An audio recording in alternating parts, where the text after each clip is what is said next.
Benno ñun ñi ngi travailler parce que li ñuy def nii sax cadre de concertation bi nga xam ne moom lañ créé CPA li muy liggéey yëpp sax mooy suivi processus électoral bi la parce que bu ñu gëmul woon ne élection dina am kon heure bi duñu taxaw di wax mais gëm nañ ne président Macky Sall def na li nga xam ne moom la waroon def li nga xam ne kii bi processus inscription yi commencé na ba am nañ situation bi ba actuellement ñi ngi xool rejet yi ak di mën a rectifier waat pour que liste provisoire yi génn na xam nga loolu aussi bu élection narul am loolu yëpp du am te joxe nañ date yi nga xam ne feuille de route bi nga xam ne moom la élection yi di topp donc ba joxe date bi nga xam ne ci la ñu war a dem élection donc ça veut dire que ku gëm ne élection du am peut-être am nga information boo xam ne bon ñun ñi nekk ci coalition bi peut-être amuñu ko mais am nañ yaakaar ne élection dina am. d'accord est-ce que tamit jusqu'à preuve du contraire. est-ce que tamit tey cadre bi nga xam ni jamono ji yéen a ngi bëgg a laaj pour ñu fexe aussi ba Thiessois ou bien sénégalais lay wax daal di wóolu cadre boobu ngir xool kuñ ci jiital tabb ko pour ñu mën cee am ay maire ak i conseils yoo xam ne dinañ nekk ci gox-goxaan yi am na ci activités yoo xam ne def ngeen ko. yu askan bi teg bët ba mën cee sukkandiku ngir mën leen a jàppale. waaw bon xam nga ñun depuis Benno Bokk Yaakaar ñi ngi liggéey te liggéey bi aussi mooy combat la woon xam nga boo xoolee ñun ñi nekk Thiès bëriwuñu ay conseillers parce que c'est Idy qui gagne les élections au niveau de la ville et des communes comme Thiès Est Thiès Nord ñun opposition la ñu nekkoon pour les élections locales fi nga xam ne sax gagné nañ fa Idy mooy département bi am na ay communes yoo xam ne coalition moo koy gérer mais donc ñun bu ñu nekkee ci loolu xam nga suñuy mën-mën ci localité bi day des mais ñi ngi travailler aussi à chaque fois parce que booy politique aussi da ngay jéem a apporter des changements fi nga ko mënee mais ñun ci coalition bi ñu nekk ci la ñuy peut-être poser les problèmes pour que le président Macky Sall jéem a jàppale Thiessois yi loolu ñun à chaque fois bu ñu gisee ci yooyu la ñuy waxtaan quoi maintenant coalition bi nag ñun man li tax ma am ci yaakaar cadre bi nga xam ne moom ci lañ nekk cadre boo xam ne am nañ fa PS am fa PIT am fa AFP am fa PAI LD am fa AJ am fa MSU am fa Reste les Verts am fa Benno BPS bu Souleymane Ndiaye Brin am fa UCS am fa man mi aussi suma parti ak yeneen yi nga xam ne ñi ngi ñëw donc yooyu. mais foofu aussi suma comprendre c'est-à-dire que ba tey stratégie politique. parce que nag noo xel mooy dégg. oui donc c'est-à-dire que ñi ngi ma limal ñëpp mooy ñi nga xam ne ñoom ñoo nekk ci Benno Bokk Yaakaar. waaw Benno Bokk Yaakaar c'est Benno Bokk Yaakaar exception bi mooy réew mi. mi ñëw et juste aussi ce cadre bi nekkul ni réew mi doo fi en place. bon non xam nga réew mi. xam nga politique du romb stratégie. waaw dëgg la nit ñi aussi xel lañ am di demee. parce que nag ku ne xam na ni président Macky Sall tout récemment bi muy ñëw Thiès gis nga forte mobilisation bi nga xam ne waa réew mi def nañ ko. effectivement donc ñëw ak yi président Macky Sall. gis aussi privilège bi leen président Macky Sall jox. l'autre aussi gis nga président Idriss Seck Yankoba moom nga xam ni wax na fi lu ne. ki nga xam ni moom mooy président Macky Sall te nee na moom ci kàddu yi mujj am ku ko gën a doon patriote président Macky Sall. mujj jaaxal ñëpp. donc ñu gis yooyu yëpp nga xam ni jaar na fi gis force bi ñuy doxe est-ce que tamit tollul fenn foo xamante ni yéen waa Benno Bokk Yaakaar parce que boo xoolee médias yi dañ ko doon wax. dañ mais est-ce que Benno Bokk Yaakaar Thiès mi ngi existé. te aussi de passage ñu nuyu monsieur Ndione. Ousseynou Ndione PIT. nga xam ne aussi ak Yayali. donc honorable député. c'est des personnes yoo xam ne ñun xam nañ leen. effectivement ci début coalition bi ñu nekkoon ak tant d'autres. donc ñoo xam ne ñu ngi ci tey aussi même le maire Yves Lamine Ciss. mi nga xam ne ñu ngi ci coalition bi nekk aussi produit. effectivement donc ñooñu ñëpp ñu gis ñi ci ëpp am ci yenn responsabilité ba ci Souleymane Brin. Souleymane Ndiaye Brin effectivement. ak donc waa Alnef Amath Camara. donc c'est des personnes yoo xam ne ñun am nañ. donc ces informations. am expérience politique. wala expérience politique par rapport ak ñi nga xam ne ñoo ci nekkoon ci début ak président Macky Sall. est-ce que nag ñoom demuñu nag ba xalaat. ni comme ñoom ñoo ko sonne woon démb. suñu moytuwul président Macky Sall parce que président Macky Sall moom day président boo xam ni parfois dañ naan li taxaw rek la xam. est-ce que neewuñu président Macky Sall boo ne ko wul yemal fii peut-être aussi mën na jël responsabilité di tànnal ñu Thiès. loolu taxul tamit yéen ngeen préparé wu ñu da ngeen di concerté wu def cadre boo xamante ni que donc parti yëpp ci nekk ak mouvement yi. exception de réew mi su ko defee ngeen am seen candidat dem. bon xam nga même candidature yi sax dañ ciy wax mais jotagul mais candidat yi xam nga li ma la wax ne liñ ci nar a tànn. ce sera par consensus. xam nga parti yi ma lim nii li tax ma koy lim dama la bëggoon wax ne la kenn mënu leen a imposer candidat bu leen neexul. loolu tax ma leen doon lim parce que ci li heureusement bi nga jaaraate seen jaar-jaar nekk ñu parti yoo xam ne dañuy ñëw rek nga imposer leen lépp lu ci am ci coalition bi depuis bi ñu nekkee ci coalition bi ci consensus lay doxee. implication ñenn ñi sax dafa ëpp doye mais da nga ciy gis ñoo xam ne amuñu ci ndomba tànk amuñu ci kii mais ils sont engagés parce que xam nañ ne la ñu tànn consensus moo ko indi. par exemple man soo jëlee suma parti musul am benn kii participer naa ci élection locale yi j'étais candidat mais comme gagné wuñu donc da ngay xam ne ñi gagné ñoom ñooy dem gérer ji. moo tax Idi aussi on lui a facilité la tâche mu gérer ci parce que daf ñu gagné ci élection ñu nangu ko bàyyi ko mu gérer léegi les conseillers yi nga xam dañ leen fa am ñu dem liggéey ak moom. mais tey bu ñu amee kii boo xam ne dañu jëm ci élection locale. te effectivement booy def politique. li ëpp solo ci politique bi ngay def c'est que réew mi am na solo mais gox bi nga dëkk boo sañoon benn gox du ko raw. loolu nag mooy tax sensibilité boobu ngay am ci sa gox.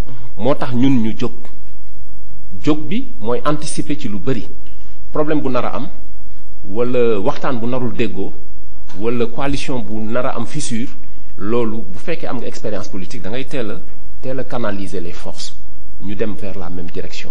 ñu am les mêmes objectifs ñu am le même engagement loolu moo tax coalition bi ñi fa nekk ay mag lañu expérimenté ku mel ne Amath Camara. ku mel ne Souleymane Ndiaye Brin ku mel ne Ousseynou Kayta bu PS comme Yaya Li bi nga wax ñu mel noonu ñoo ci daje ñun peut-être ñoo ci gën a féete ndaw malgré suñu âge ñoo ci gën a féete ndaw mais ñooñu jox courage pour ñu mën a dem mais li ma la limal fii mooy wax ne Thiès dina coalition bi dina proposer le vrai candidat. c'est le candidat qui va apporter les changements au niveau de Thiès. d'accord mais tamit fi mu toll nii est-ce que tollul foo xam ne war na mën a officiel parce que nag élection yi di ci des bareetul te coalition yi bari nag am na lu ko tas. parce que dañuy dem ba tànn ci toll ci choix bi donc yenn saa yi ñu choisir nit ni moom la ñu bëgg officiellement pour mu nekk suñu candidat. am yenn ci parti yi. ñoo xam ne bokkuñ gis-gis daal di génn te aussi foofu tamit mën na toll ci période boo xam ne dina xaw a compliqué. est-ce que tamit cadre bi warul toll foo xam ne d'ici peu de temps war na mën a déclarer nag kan mooy seen candidat officiel. li ñuy proposer parce que donc bu fekkee moom président Macky Sall ngeen di xaar président Macky Sall moom ci liñ yëpp jàpp du romb réew mi. waaye. ba loolu nga jàpp. waaye loolu lañ jàpp loolu la ñëpp moom la ñëpp jàpp. xam nga aussi boo nekkee ci coalition li lay gën a soxal mooy ci choix bi nga xam choix bi c'est un choix judicieux. par exemple man déclaré wu ma sama candidature te ñi ma lim ñii ñëpp gisuma kenn déclaré ci candidature am. mais am nañu ay ambition politique. mais le maire Talla Sylla. waaye le maire aussi Talla Sylla. dafa déclaré candidature am. bon mais est-ce que officiellement la ko def. ah non Talla Sylla moo toog ci audience bi fii devant tout le monde. mais c'est son droit le plus absolu que mu wax ne dafa bëgg a nekk maire. Idi aussi ñi nekk réew mi c'est leur droit le plus absolu de dire que dañu bëgg conserver leur mairie mais ñun Benno aussi. c'est notre droit le plus absolu le cadre de concertation bu ko neexee bu fekkee profil yi ñuy proposer amul profil bu ko doy day proposer profil boo xam ne dina adapté wu parce que ay parti lañu te parti dañuy dem à la conquête du pouvoir donc mënuñu toog rek di seetaan mais ñun jàpp nañ ne choix ak proposition candidat jotagul boo gisee ñu teey looloo tax mais xam nañ ni dinañ liggéey nag ci suuf pour préparer wu mais xam nañ ni choix bi bu jotee rek dinañ am candidat bi nga xam ne mooy nekk le candidat consensuel de Benno Bokk Yaakaar. d'accord aussi xam naa dinañ ñëw léegi ci situation Thiès ndax bu ñu waxee aussi ci cadre bi jàpp na ni aussi liñ ci wax bari na. te dina amal askan bi njariñ lool te peut-être aussi y a des mouvements yoo xam ni ñu ngi jàkkaarloo ak seen télévision dinañ ci mën a occasionné wu pour mën a ñëw vers yéen. xam naa ci fin émission bi incha allah dinañ xamaane seen siège fan la nekk peut-être aussi. dina ci am ñoo xam ne dañuy bëgg donc retrouver wu fi nga xam ne mooy cadre de concertation boobu. il y a des mouvements citoyens yoo xam ni ñi ngi ci dëkk bi te ñoom ñëpp aussi peut-être bu ñu gisee rek lu leen doy dinañ ci sawar mais nag ñu ñëw ci situation politique bu Thiès. et surtout aussi tamit ci suñu gox-goxaan yi. ndax dafa am nañu seetlu. fii ci Thiès est-ce que tamit suñu maire yi nañuy doxalee. am ngeen ci lu rafetlu ndax Thiès foo tourner mbedd yi ci bëree bëri. doo fa gis lumière donc yenn saa nga dem ci yenn quartier yoo xam ni bu ndox nawet bi ñëwee yàq na fa indi fa yenn jafe-jafe yi ba léegi aussi sax da nga gis ni mouvement de soutien yi ñoom ñooy gën di sonn di taxaw ci maire yi par rapport ñi nga xam ne dañ leen jox ay responsabilité tout récemment gis nga école ku ne xam nañ éducation dafa bokk ci compétence transfert yi mais de passage ñu ciy nuyu aussi yenn responsable politique ñi nga xam ne aussi à travers ci yenn panel yi ñu ngi leen di gis ay activités yu ñuy def dem ci école yi di ko jéem a nettoyer effectivement loolu lépp aussi budget boo xamante ni tey suñu maire yi moom moo ko waroon def est-ce que tamit suñu maire yi gox-goxaan yi muy communes yi ni ñuy doxalee doon na loo xam ni donc dina leen mën a satisfaire aussi ou bien ngeen am ci benn appréciation buy tax ñu mën leen a confier pour élection yi di ñëwaat. waaw c'est vrai aussi hein parce que politique aussi da ngay wax objectivement maire yi ñun falu ñu leen woon. ci opposition la ñu ne woon donc ñoom je crois que dinañ def seen bilan te par rapport à leur bilan aussi ñi nga xam ne am nañ ci un bilan satisfaisant je crois que du am problème pour ñu mën leen a falaat mais tout dépendra de leur bilan. et tout parce que ils sont dans le réew mi parce que ay candidat réew mi la ñu woon nekk ñu woon candidat Benno donc bu ñu ñëwee ba toll fii mais ñun am na ci loo xam ne ñoom peut-être bu ñu defalee bilan bi ñu xool parce que ay préjugés rek lañ daan am en tant que opposant mais tey bu ñu yàlla defee ñu booloo ànd ñoom xëy na peut-être li nga xam ne mënuñu ko woon coalition bi bu àndee ñu choisir le bon maire koo xam ne maire nga woon fii à l'est ou bien à l'ouest au nord wala nga nekk à la ville parce que Talla vraiment léegi def naa bilan mais les maires de réew mi mënu ma def seen bilan. déjà non parce que xam nga. non yaa ngi gis non. non xam nga. non monsieur Fall yaa ngi gis Thiès nga dëkk xam nga li ci gox-goxaan yi yaa ngi rek si Salamine mais bu fekkee maire yi ñu ngi liggéey xam nga. bu ñu liggéeyal xam nga. parce que nag da jàpp bon là aussi. non xam nga aussi du ma jàpp da ngeen dem ba bokk benn. bañ ñëw vers yéen ak mburoog soo taxaw rek ngeen bëgg a présenté wu que maire yi fi nekk liggéey nañ parce que nag souvent yéen doon wax naan que maire yi fi nekk ci communes yi amuñu njariñ askan bi seen bopp lañ fi nekkal cette fois-ci nag bu fekkee da ngeen dem ba ànd aussi koñ yi ak gox-goxaan yi boo xool da nga xam ne que am na lu des. bon xam nga maire yi ñoom aussi mën ngay critiquer maire doo xam budget fu mu toll woon parce que budget la ñuy liggéeyee est-ce que les budgets là étaient disponibles question yooyu yëpp dañ koy laaj moo tax ñun bu ñu toogee on va faire un travail technique ñu xool les maires. c'est-à-dire que kon sa njàpp mooy que maires yi fi nekk amuñu budget boo xamante ni war nañu mën a liggéey ci Thiès. bon non xam nga Sénégal liggéey ko dafa jafe. Thiès ci communes yi bon man bi ma mën a wax léegi damay revenir ci li nga xam ne moom laa mën a wax Thiès parce que da nga poser problème école yi. Proposer problème peut-être santé am na ci aussi. parce que c'est des compétences décentralisées. mais maire yi boo xoolee la commune de Thiès Est mais école yi gën a am doole fii la nekk soo xoolee aussi les postes de santé am na lu ñu am na lu des xëy na maire yi aussi boo leen laajoon am na lu ñu def. xam nga ñun bokkuñu woon cadre ba mën di échanger. bokkuñu woon cadre. non dama ni maire yi tey maire yi. oui. xam nga da nga wax aussi est-ce que am nañ budget boo attan. bon là sérieusement xam nga yaa ce qu'on appelle le CAD. oui le CAD ou bien le PAV. oui le j'espère que aussi yaa ngi ci milieu boobu. effectivement état am na as comp gu muy jël. di ko dugal ci école. bu njëkk amoon na ko na PTA am CAD. donc loolu aussi ak PAV bi li nga xam les parents d'élèves ak les bonnes volontés. effectivement école am na kees bu fa nekk. oui ñu ngi là aussi am na ñuy contribuer. mais mairie bi tey. lan la mën a contribuer ci école. voilà parce que maire yi compétence décentralisée la c'est-à-dire maire yi ñoo war a gérer école yi. mais pour mais gérer wuñ ko. waaw mais xam nga loolu ce bilan la mais ñun ñi nga xam ne am nañu chance réew mi rejoindre nañu am nañu ay points de vue ci gestion mairie yi mais c'est pas des choses yoo xam ne dañu koy wax ci publiquement. lu tax Talla aussi bu ñu toogoon nag moom am na loo xam ne li ñu apprécier bilan positivement mën nañ ko wax mais am na loo xam ne dinañ ko wax ak moom donc loolu mooy politique bi du question que dañu bokk coalition que mënuñu def un bilan waxtaane li nga xam ne dox na ak li doxul parce qu'il y a toujours des points forts et des points faibles. maintenant li nga xam ne nag moom lañ dul souhaiter mooy que les points faibles mooy li nga xam ni mooy gàllankoor yi gën a bëri fi nga xam ni liggéey bi waroon ko fa def donc yooyu en général soit day nekk une sanction positive wala mu nekk une sanction négative donc loolu la kii bi di doxee boo xoolee Benno waxagul kenn ni diw mooy sama candidat réew mi aussi gisoo ko jamais mu wax ni diw mooy nekk candidat am boo ñëwee aussi yeneen kii bi donc ça veut dire que quelque part am na waxtaan bu am ci suuf mais waxtaan boobu nag nit ñi mënaguñ ko jot tant que app bi jotul. ñi ngi waxtaan te et puis aussi bu ñu waree def bilan mairie yi dañ koy def ensemble am nañu ay conseillers les conseillers vont nous rendre compte de ce qui a été fait. Ben boo xoolee li ma njëkk a wax ci sama njàlbeen bi am na côté yoo xam ne peut-être nit ki su ko liggéeyee parce que les infrastructures au niveau de certains quartiers ngay jël ay Jaxaaw jël Cité Lamy Cité Senghor mu am ay infrastructures tali yoo xam ne mosu fa am mais yooyu ay avancées la yoo xam ne. état la mais maire yi lay jaar. état la non état bi da koy am. Promoville la non attends maire yi c'est-à-dire que revenu yi maire yi am fan la jaar. li ñuy bes non maire yi c'est seen revenu merci maire yi xam nga.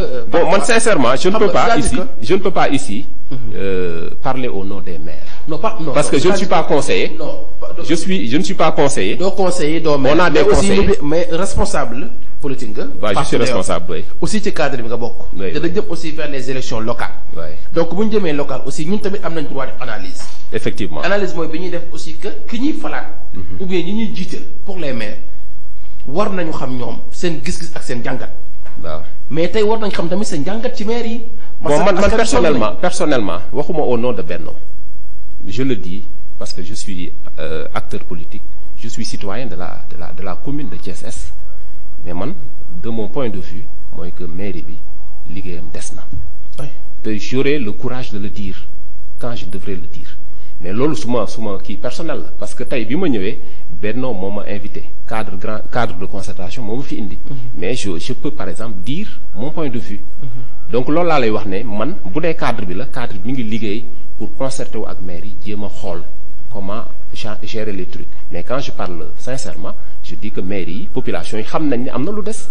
te loolu aussi ñun mooy suñu objectif mooy ñu rétablir les populations amener aussi beaucoup d'avantages pour les communes. écoles yi nga xam ne tey boo jëlee actuellement il y a des écoles qui risquent de ne pas fonctionner à la rentrée mais école bi la gën a jege fii muy la case des tout petits de Cité Senghor le toit n'existe pas. mais yooyu boo jëlee école Cité Lamy mais Siré Dia avait fait quelque chose un geste. Siré Dia il était membre de la coalition. il avait donné et de tant d'autres ont fait parce que xam nga ci responsabilité état dafa am fu mu yem responsabilité mairie aussi dafa am fu mu yem mais population yi am na lu ñu mën mais Siré bi muy agir dafa agir en tant que citoyen am na ñeneen ñoo xam ne amuñu ndomb tànk amuñu dara mais ils peuvent appuyer la mairie dans ses prérogatives donc loolu mooy citoyenneté active ci ñun loolu la ñu bëgg parce que tey bi ñu joxoon maire yi mais c'est pas les maires qui vont faire tout le travail mais les populations il faut nga mën leen mettre en confiance pour que ñoom it seeni ressources ñu mën koy investir dans les communes xam nga politique loolu rek la c'est-à-dire essayer de capter des ressources pour que li nga xam ne moom nga bëgg a liggéey ci sa commune nga am vraiment les ressources nécessaires. parce que ci Cité Lamy boo ko jëlee Cité Senghor quartier yi fi nekk mais on a des ressources extraordinaires des ressources humaines de qualité. oui mais ñooñu kenn du leen solliciter ils sont là mais ils ne participent pas. ils sont presque écartés. te ñooñu ñëpp aussi maires yi loolu lay dem c'est-à-dire essayer de faire converger toutes ces forces là pour le développement des localités mais loolu du état moo koy def. du maire moo koy def mais maire yi li muy teg rek mooy teg stratégie permettre à tout le monde d'intervenir et d'être positif donc loolu man mooy suma gis-gis. d'accord am na donc mooy CCPA bi. ci cadre bi mu taxaw mooy ñi ngi def concertation mais ñi ngi def aussi xool maire yi lan lañ liggéey bilan boobu bu jotee dinañ ko présenter. dinañ ko présenter au niveau des instances et dinañ def communiqué wax ko. bu ñu choisir maire aussi dinañ wax ni maire bi li tax ñu choisir ko qualité yi ñoo tax. donc ak yaakaar bi nga xam ne parce que politique yaakaar moo ci am. yaakaar boobu mooy tax ñu choisir leen. donc effectivement loolu rek mooy kii bi quoi. d'accord xam nañu aussi activités yi nga xam ni moom nga ko présenter sànq ci ngeen. waaye ñu bëgg xam aussi seen programme bi nga xam ni moom ngeen bëgg daal di tàmbali nag ndax boobu ba tey yéen a ngi ci mais peut-être aussi programme bi am na continuité boo xam ni. war nañ ko mën a xam ne aussi état bi ngeen toll mooy def ngeen cadre de concertation bi gis nañ ci aussi yenn ndaje yoo xam ni. mi ngi ci internet bi. yoo xam ni donc ñu koy gis ak cadre bi. est-ce que tamit am na ay programme yoo xam ni yéen a ngi koy waaj pour continuer ko. pour mën a taxaw ba cadre bi aussi mu am njariñ ak jeexital ci waa Thiès. effectivement parce que cadre bi sax boo xoolee ci instance politique yi li ñu njëkk a def mooy bi ñu dajee ñu xam ne y a un vide et comment faire pour combler ce vide là ñu seet les alliés ñu waxtaan donc ci lañ teg cadre bi. les cadres bi acte bi mu njëkk a teg mooy dem vraiment rencontrer visiter les parce que li ñu wax ne soo bëggee liggéey aussi il faut nga liggéey parce que da ngay jot mandat. te mandat bi nga war a jot élection moo la koy jox donc bu amee inscription il faut nga dem taxawu xool inscription bi nu mu demee ba xam def nañu fële nord bi ñu demee xool nañ situation bi ba ñu wax nañu les inscrits dem na ba ay 2000 ñu jël chiffres yi jaar aussi fële à l'ouest ñu xam ne foofu aussi am na ay inscription yu dem ba 2000 parce que bi ñu defee total bi daal ak Thiès Est ñi ngi amoon ay 7000 et quelques. Bon demuma récemment pour vérifier le dernier chiffre mais en tout cas xam nañ ne am nañu ay inscrits yu bees léegi loolu def nañ ko ba def ci communiqué ba def conférence de presse maintenant li ci des nag mooy d'abord Benno la nañu ressouder les liens au sein de Benno mais tant que amuñu cette cohésion là am na déjà mais nit ñi waxtaanaguñu il faut que le Rewmi l'APR les partis non les mouvements alliés le cadre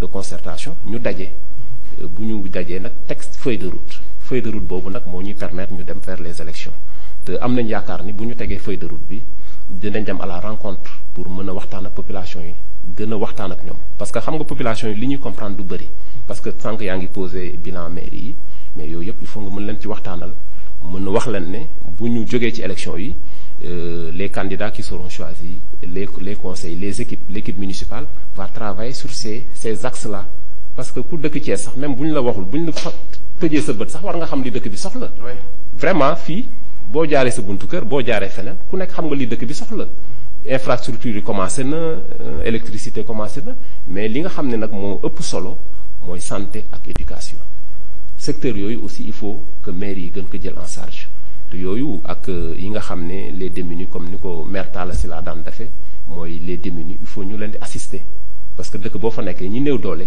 ci ñooñu aussi il faut sa politique di jëm ci ñooñu donc yooyu aussi ni ma amee yaakaar ak Benno bi nga xam ne ay cadres ñoo fa nekk des ressources de qualité ñoo xam ne am nañu une expérience bu ñu toogee ba tëgg vraiment suñu stratégie tëgg programme bi je pense que bu ñu ko tegee ci à Thiès je crois que Thiès dina dem ci kanam bon c'est mon intime conviction sincèrement. oui muy lu amoon solo ah. suñu mbokku téléspectateurs yi nga xam ni yéen a ñëw dab ci seen télévision bi Thiès TV ñu ngi doon ànd ak monsieur Samba Fall nekk aussi responsable politique PSP bokk aussi ci cadre bi nga xam ni dañu ko taxawal ngir lu jëm ci élection locale yi mais ni ci ëpp nekk nag ñu bokk ci coalition Benno Bokk Yaakaar ñoom ñëpp am ci taxawaay bu am solo ngir lu ñuy def rek ba mën a jëm kanam waaye waxtaan tamit li jëm ci réew mi yëpp xam naa rek ñu amoon mbégte ak cofeel loolu bu fekkee rek amul lenn loo xam ne war nañ cee dugg dugguñu ko ñu bàyyi la rek nga daal koy jàllale su ko defee tàggoowaale ak suñu mbokk yi nga xam ne ñun doon bàyyi xel.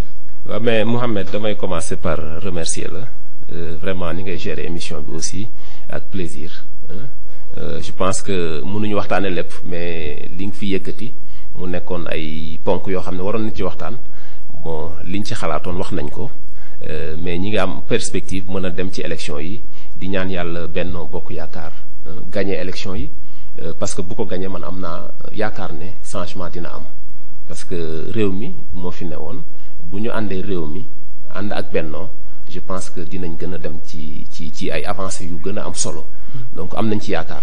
xanaa balaa ngaa toggoo suma juumul réew mi dafa mel ni aussi tey ci 17h ñu ngi préparé benn conférence de presse seen siège ba est-ce que du galgal bu ñu leen di waajal ngeen tamit. déedéet wane seen bopp. non réew mi xam nga réew mi ñun xamante nañu. parce que xam nga fi ñu xamante mooy terrain de confrontation bi la ñu xamante donc ça veut dire que réew mi war nañu mën a liggéey te bul fàtte ne réew mi fii la bokkoon. de bi ñuy dem élection législative yi. boobu ñoo ànd bi ñuy nekk M23 ñoo ànd. donc ça veut dire que réew mi yàgg nañ ak moom mais xam nga aussi ku nekk da ngay jël sa yoon tey jii mën nañu ànd suba mën nañ jël seen yoonu bopp mais su leen yoon boolee nag da ngeen di fexe que ànd boobu mu nekk ànd boo xam ne askan bi dina ko jariñoo ñun loolu rek mooy suñu objectif te réew mi aussi booy wax bëgg Thiès aussi ñu bëgg Thiès lañu donc ñun comme dañu bëgg Thiès ñu fekk si ñu ci bëgg Thiès je pense que dinañ ci mën a dem te li lay gën a jox firnde ci Thiès mooy les événements là yi amoon à Dakar mais kenn déggu ci Thiès. loolu lu ko waral mooy que Thiès waaye xam nañ seen bopp te xam nañ li ñu bëgg. donc fii aussi Idi li ko indi ci coalition bi aussi ñun xam nañ ko bëgg réew mi moo tax parce que bu bëggul woon réew mi mën na choisir li gën a yomb mais bu ànd ak président Macky Sall ça veut dire que il veut aider le président à réaliser des projets et il a des projets ku newul président mënoo réaliser projet yooyu donc il va accompagner le président au niveau national mais au niveau local ñun aussi on a besoin de IDI pour que ñu mën a ànd liggéey développer Thiès bi nga xam ne moom la ñu seq donc moo tax ñu am yaakaar ne lépp dina baax et ma bëggoon remercier aussi les membres de la coalition Benno Bokk Yaakaar leaders yi ci nekk yépp ak militants yi di leen sant parce que man je suis très engagé parce que li ñu daan gérer au niveau des élections j'étais sous-chargé des opérations électorales fu nekk laa daan dem comité électoral bu ñu monté ci centre de vote dinaa fa jaar donc xam naa population yi maa ngi leen di déglu te loolu ñuy déglu ci population yi loolu rek la ñuy taxawee beneen bi mooy aussi say nawle bu ñu la wóoloo pousse la pour nga dem intervenir ci émission di wax ci seen tur parce que tey ci seen tur laa doon wax moo tax j'étais un peu prudent pour certaines questions loolu j'étais un peu méfiant mais du ñàkk aussi li nga xalaat nga wax ko mais ñoom loolu ñu ciy jéggalu mais ñoom ñi nga xam ne ñoo ñu yónni ñi ngi leen di sant bu baax a baax di xamal ne ñu ngi ci cadre bu baax te cadre boobu pratiquement mooy le noyau dur de la coalition Benno Bokk Yaakaar voilà merci Mohamed. Merci beaucoup ñu amoon mbégte ñun aussi plaisir monsieur Samba Fall partagé ak plateau bi mbégte la cofeel ndax aussi lépp loo xam ne rek war nañ ci waxtaan aussi indi ngeen ci ay leeral yoo xam ni jàpp nañu aussi ñu ko bàyyee xel noonu la ko askan bi si seen aussi bàyyee xel di leen encourager donc c'est très important day toll foo xam ne aussi nit ñi nekk benn et surtout aussi am ci ay cadres yu ñuy ànd dafay gën aussi jaxasoo bi ndax Thiès xawoon na jaxasoo tuuti effectivement donc kenn ku ne ñi ngi nekkoon ci côté bii ñi ngi ci côté bee dootoo comprendre parfois sax nit ñi dootuñ xam fa la ñu orienté woo boo xëyee aussi di dégg ay coalition yu dul jeex mais nag bu fekkee aussi cadre la boo xam ni juste pour concerter en même temps aussi ñi nga xam ne ñoom ñoo ay alliés loolu c'est des choses yoo xamante ni donc lu jara encouragé la effectivement di remercier bu baax mbokk téléspectateurs yu Thiès TV yëpp ci plateau spécial bi ñu àndoon ak yéen di remercier toute l'équipe technique Seydi Hadji Malick Wade tey mu ñu accompagner ci régie bi incha allah samedi bii di ñëw dinañ ànd ak docteur Djibril Sall ci seen plateau spécial à partir de 16h ñu bëgg yéen ñëpp ngeen bàyyi ko xel jërë ngeen jëf